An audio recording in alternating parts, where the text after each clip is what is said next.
37. La matinale sur RTCI. Bienvenue dans la matinale sur RTCI, notre dernière heure. Ce matin, nous mettons à l'honneur, on met à l'honneur l'excellence médicale tunisienne et l'un des événements scientifiques les plus importants dans le domaine de la santé cardiovasculaire.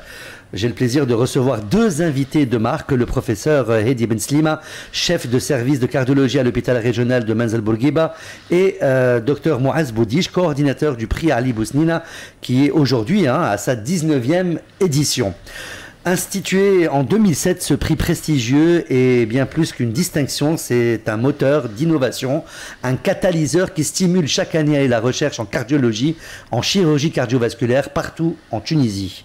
Il met en lumière des travaux qui améliorent concrètement la prise en charge des patients, tout en s'inscrivant dans la dynamique internationale du progrès scientifique. Avec eux, nous allons revenir sur l'esprit du prix, sur son impact, sur la pratique clinique, les projets primés cette année et la manière dont la Tunisie continue d'avancer, de rechercher et d'innover au service de la vie. Messieurs, bonjour. Bonjour Mahdi, bonjour tous les auditeurs de RTCI. Bonjour. Bonjour, docteur. Docteur Mouaz. Il révise. Bonjour à tous les auditeurs d'RTCI et ça fait un grand plaisir d'être parmi vous. Merci beaucoup. Je vais commencer avec vous, professeur Hedi Ben Slima. Professeur, vous êtes chef de service à l'hôpital de Manzal Bourguiba. Comment évolue aujourd'hui la prise en charge cardiovasculaire dans les régions ? Alors, je dirige un service qui est un service universitaire, même si à l'hôpital... Le service est universitaire. L'hôpital n'est pas universitaire, mais le service en lui-même est universitaire. D'accord. Donc voilà, on a des activités à la fois hospitalières, à la fois universitaires et de recherche. C'est pour ça que voilà, on a des travaux scientifiques dont on a été primé.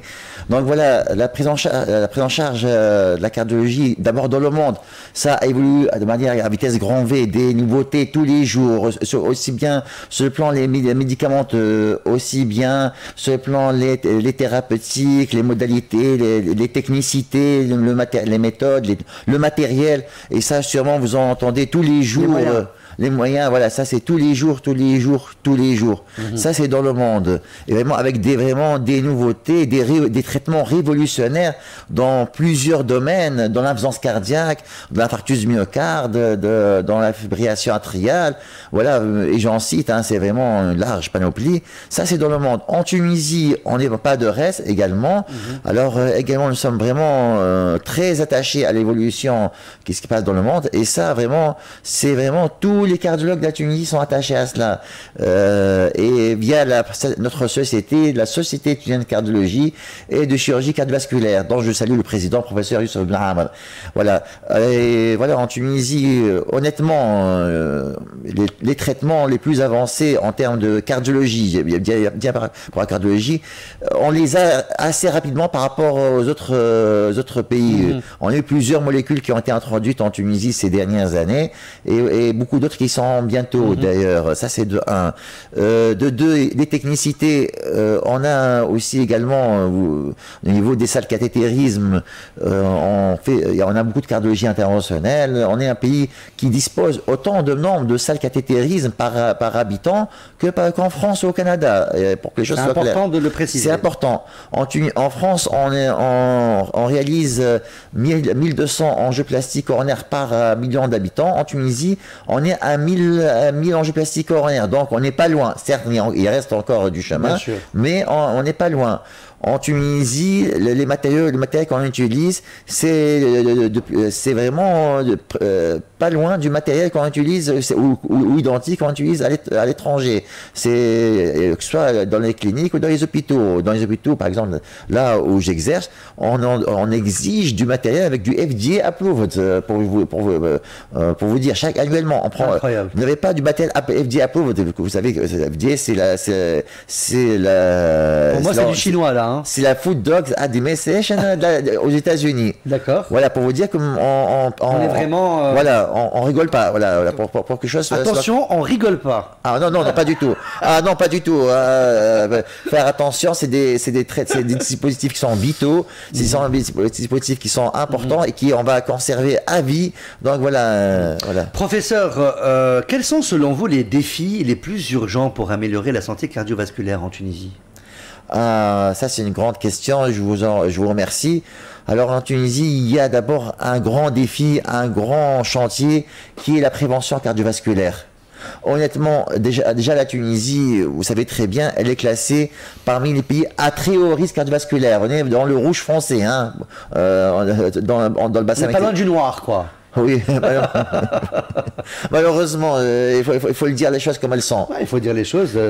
C'est des retours terrain que vous avez. Et ce qui aggrave la situation, c'est que la population tunisienne est une population vieillissante. Nous avons la moyenne d'âge en Afrique la plus élevée, avec 35,4 ans selon l'INS 2024. On était à 30 en 2014 et on prévoit 39 ans en 2035.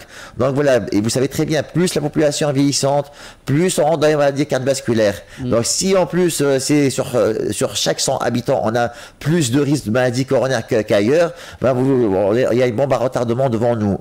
Voilà, il faut le dire de manière claire et nette. Vous participez régulièrement, professeur, à des travaux de recherche. Hein. Pourquoi la recherche est-elle indispensable dans un pays comme le nôtre? Bien sûr que la recherche est indispensable pour diverses raisons. D'abord, la Tunisie ne doit pas rester de reste par rapport au reste du monde dans les avancées thérapeutiques, c'est très important. De deux, pourquoi ne pas nous, demain, développer les futurs médicaments, les futurs dispositifs par rapport que les autres pays le font. Nous avons l'intelligence pour cela. Après, il faut plus de temps, plus de moyens. Et il faut, voilà, mais ça peut venir. Voilà. Et de trois, c'est très important parce que pour la visibilité de la Tunisie sur le plan international dans la recherche, c'est très important cela. Professeur, voyez-vous un lien direct entre les travaux récompensés par le prix Ali Bousnine et les progrès observés sur le terrain? Alors, moi je suis encore tout jeune, le prix il a 19 ans. Mais à ma courte expérience ces dernières années, oui, à ma connaissance, il y a beaucoup de travaux qui ont concerné des études en Tunisie ou alors des séries d'actes en Tunisie qui vraiment, par la suite, ont donné des effets. Je peux en parler des anciennes éditions. Je me souviens, il y avait une ancienne série de la Rapta sur une technicité qui a été développée par la suite. Voilà, je me souviens aussi qu'il y avait eu le prix Ali Bousnine il y a quelques années, et puis moi, Simoise peut... On va y arriver avec Simoise. Ouais.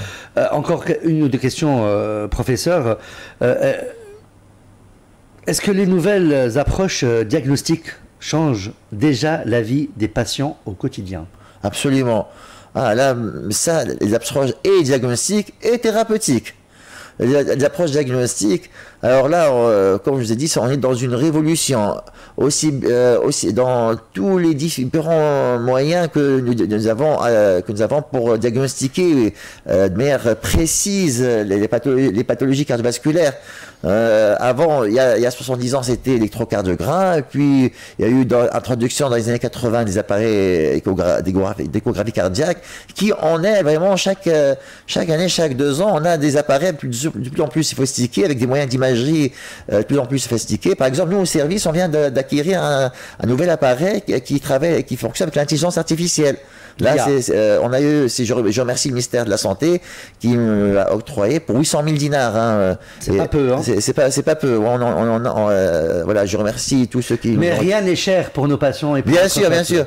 Et puis on a des dispositifs là dans les salles cathétérisme. Là aussi, c'est pour explorer les coronaires. C'est des salles cathétérisme de plus en plus sophistiquées avec des moyens d'imagerie de plus en plus détaillés et qui donnent la meilleure approche, in fine, meilleure approche thérapeutique. On a des appareils qu'on n'entendait nullement parler. Moi, par exemple, au service, j'ai un appareil qui est vraiment révolutionnaire. On va dire qu'il est simple. C'est pas l'appareil de diagnostic. Je parle pas de thérapeutique. J'ai un PopMètre. J'ai un appareil qui s'appelle PopMètre au service. C'est un appareil qui a été d'introduction récente et qui aussi donne de nouvelles perspectives de la prise en charge préventive, diagnostic préventif et thérapeutique des patients. Donc oui, c'est très important. Professeur, une dernière question pour vous. Quel message de prévention vous souhaitez adresser aux auditeurs? Moi, il y a 2 sujets qui me tiennent à cœur en Tunisie en termes de prévention. Le premier sujet, c'est le tabac. C'est une catastrophe. en Tunisie. Et vraiment, il faut lutter. Très jeune, ça commence à l'âge de 11-12 ans. Voilà, une catastrophe, une catastrophe.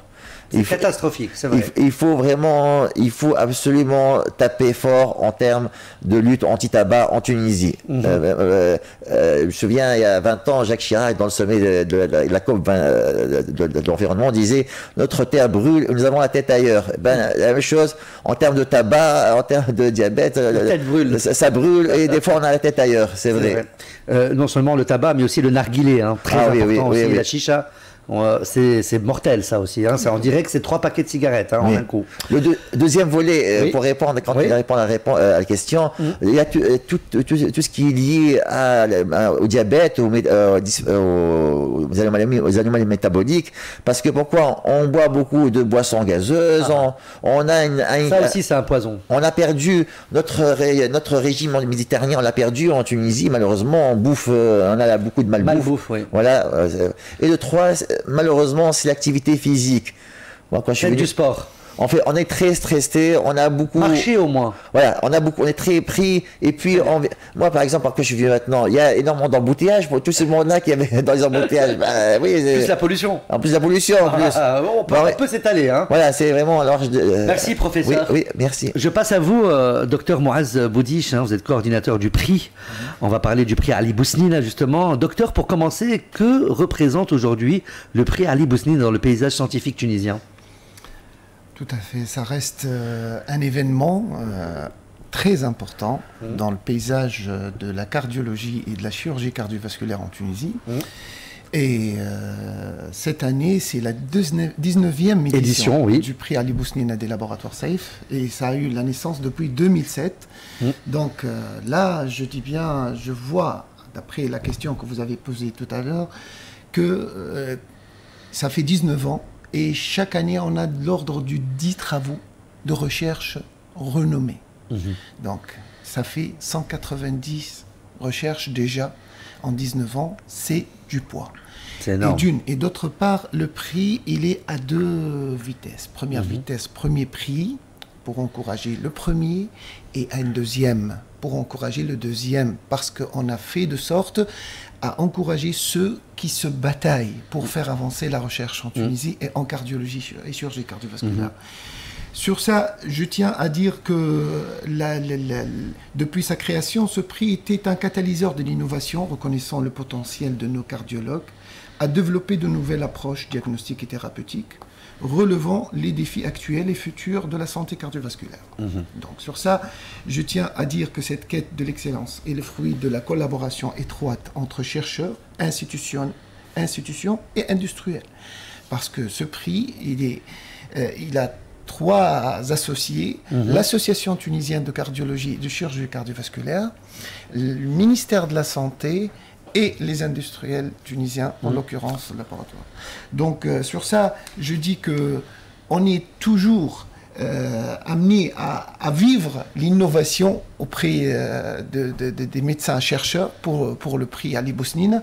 Et je dis que cette année spécialement, on est honoré par le premier prix de prix Ali Bousnine, par le service de cardiologie de Moselle Bourguiba, par un travail qui va être un travail à l'échelle mondiale, qui va se baser sur des choses, sur des produits existants en Tunisie.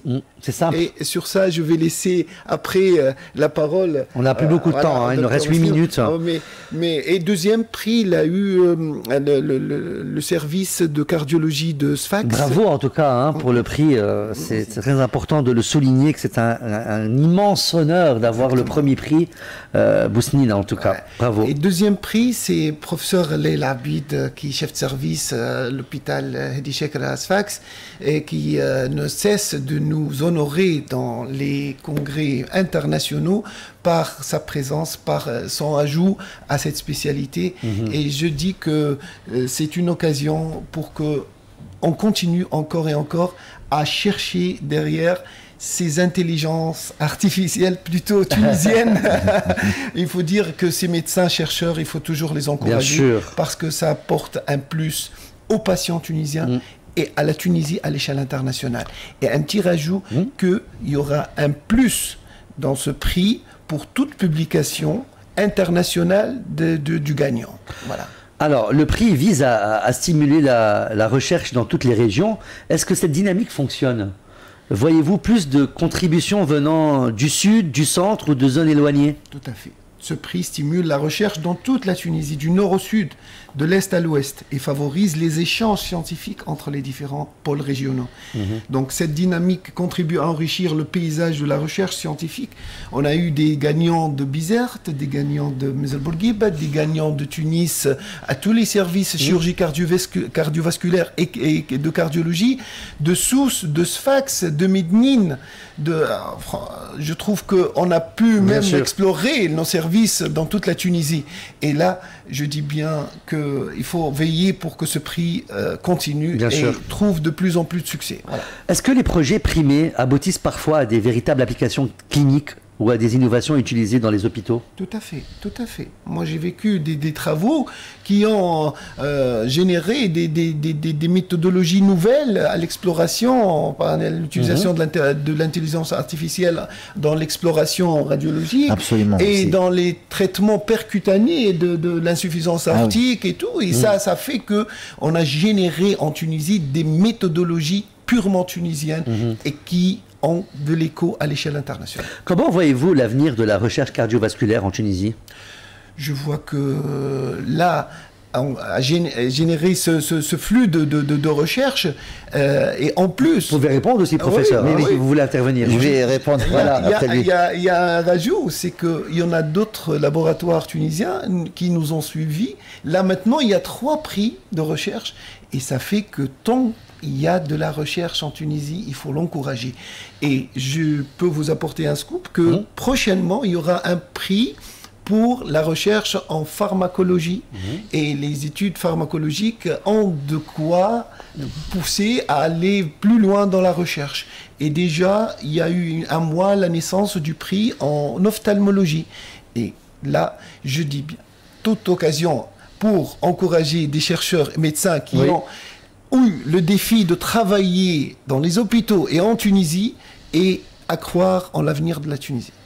Alors, pour compléter ce qu'a dit Mouaz, d'abord, quand on voit qui est les prix de cette année, Meselbourguiba, Sfax, voilà, le nord, le sud, donc ça cristallise votre réponse, notre réponse. Ça c'est de 1. De 2, c'est vrai, alors là, c'est vrai qu'il y a 2 ans, ils ont été primés, l'équipe de cardiologie de Sfax également, pour un travail sur l'intelligence artificielle dans les interventions en coronaire. Et là, vraiment, je vous parlais un instant des sacs atterrissent avec intelligence artificielle, les appareils d'écho, et ben c'est ça, c'est grâce, entre autres, là, à l'intelligentsia tunisienne. Il n'y a même pas 10 minutes, on en parlait, voilà. Bravo. Voilà, bravo. De quoi les jeunes chercheurs ont-ils le plus besoin aujourd'hui pour aller encore plus loin? Il faut tout faire pour les retenir en Tunisie. Voilà, toutes les il faut qu'ils aient Trump fait tout pour les chasser des États-Unis et nous on doit tout faire pour les garder. Absolument, voilà, c'est ce qu'il faut faire. Il faut juste un petit mot. Si on se rappelle et on voit les élites de la Tunisie, ils vont vers les facultés de pharmacie et de médecine. Donc il faut aller au même diapason et leur donner des chances d'avancer. Spéciale dédicace aussi au docteur Mohamed Jama'a, professeur assistant à la faculté des sciences de l'université de Tunis El Manar et chercheur principal au laboratoire de génétique humaine de la faculté de médecine de Tunis, qui a remporté le prix du meilleur jeune chercheur en cancérologie dans le monde arabe lors de l'édition 2025 du prix de la recherche sur le cancer King Hussein. Super. Bravo. Bravo. Bravo. Et là, je me rappelle, il y a un point que me tient à cœur, de remercier du fond du cœur les professeurs éminents qui ne cessent de travailler au jury. Jour et nuit. Jour et nuit pour les sujets. Parce qu'ils travaillent le jour à l'hôpital. Et ils ne voient pas leur famille en plus. Exactement. Et ils n'ont pas le temps de dépenser leur argent. Et ils ont travaillé le jury d'une façon bénévole. Pour encourager les chercheurs et pour dédier cette chance et ce succès. Alors justement, si je vous dis, il y a un nom qui me tient à cœur et j'aimerais lui rendre hommage et une grande dédicace, professeur Fawzi Haddad. Qu'est-ce que ça veut? Fawzi Haddad, c'est mon maître à moi. Moi, j'étais étudiant à la faculté de médecine de Monastir. Lui, c'était mon enseignant. Je me souviens, les matins, au staff du matin, c'était vraiment une encyclopédie. Moi, j'inscrivais ce qu'il disait. Et jusqu'à ce jour, je garde ce qu'il... Quel grand monsieur. Ouais, c'est un grand monsieur. Et déjà... Et c'est l'ancien président de la Société tunisienne de cardiologie, parce que c'est le sujet du jour, il faut le dire. Imagine, hier, au congrès, il y a eu des patients qui sont venus spécialement pour dire que ce médecin, il m'a sauvé la vie. Et en l'occurrence, il y a quelqu'un qui a dit que Fawzi Haddad, il m'a sauvé la vie. Donc, il a sauvé la vie de mon père, déjà. C'est un grand homme que je salue, que je rends hommage ici. À tous les médecins et à tous ces chercheurs, je dédie tout... l'encouragement d'aller plus loin dans cette vision. Merci. Alors, en une phrase, tout vite fait, si vous deviez décrire votre métier avec le cœur, vous diriez quoi? Avec le cœur, pour mon métier, il faut beaucoup de patience. C'est comme dans tout ce qu'on fait de la vie, quand on aime, pour réussir, il faut aimer. On ne peut pas réussir sans aimer. C'est vrai. Voilà, c'est ce que je veux dire. Voilà. Voilà. Pareil, la même question. Tout à fait, tout à fait. Moi, je vois que même en arabe, il y a un mot qui est relevé de ce que notre prophète dit, que dans le corps, il y a quelque chose, si elle est bien, tout le corps serait bien, d'entier le corps. Donc, aller dans cette vision de faire des efforts et faire avancer la médecine en cette spécialité, ça apporte toujours de la lumière à l'échelle internationale. Tout à fait. Une dernière question pour terminer l'interview. Le cœur humain, pour vous, c'est plutôt un moteur, un mystère ou un miracle? Alors, en tant que cardiologue, c'est à la fois un moteur et un miracle. Et c'est un mystère encore jusqu'à ce jour aussi également, si on veut dire le cœur sur le plan sentiment, absolument. Même question pour vous, docteur. Moi, je vois que quand on voit que le cœur, il a des cellules qui créent de l'électricité d'une façon autonome, quand tu vois à des opérations de transplantation de cœur, que le cœur continue à se battre tout seul, il y a beaucoup de choses à dire. Bravo encore une fois pour cette première place qu'on doit conserver pour les prochaines éditions. Merci professeur Hedi Ben Slima. Merci docteur. Oui. Juste alors pour un mot de la fin, j'aimerais remercier tous les membres de l'équipe du service cardiologie de Mansburgib, aussi bien les médecins que l'équipe paramédicale, et remercier aussi les collaborateurs qui ont collaboré pour ce travail, en particulier les collaborateurs de la faculté des sciences de Bizerte qui ont réalisé les prélèvements et les analyses biologiques. Voilà. Oui, et nous sommes convaincus que les prochaines éditions du prix Ali Bousnine continueront à révéler de nouveaux talents et de renforcer la position de la Tunisie comme un acteur important de la recherche cardiologique en Afrique et dans le monde. Merci professeur Hedi Ben Slima, merci docteur Mouaz Boudij d'avoir été avec nous ce matin à travers cette 19e édition du prix Ali Bousnine. Vous nous rappelez que l'innovation médicale est bien vivante en Tunisie et que la recherche continue d'apporter des solutions concrètes pour mieux prendre en charge les maladies cardiovasculaires. Bravo à tous les chercheurs, bravo aux équipes mobilisées dans nos hôpitaux du nord au sud et merci pour votre engagement quotidien pour la santé des Tunisiens. Très bonne journée à vous deux et à tous nos auditeurs qui nous suivent sur RTCI. Merci beaucoup. C'était Mehdi Ahouaz devant le micro, Tarek Idrissi à la réalisation technique, Sofiane Benjima à la réalisation digitale. Excellent week-end à toutes et à tous et on se retrouve lundi, bien sûr, autour du midi de 11h jusqu'à 13h30. Place aux infos, c'est tout de suite et c'est en direct.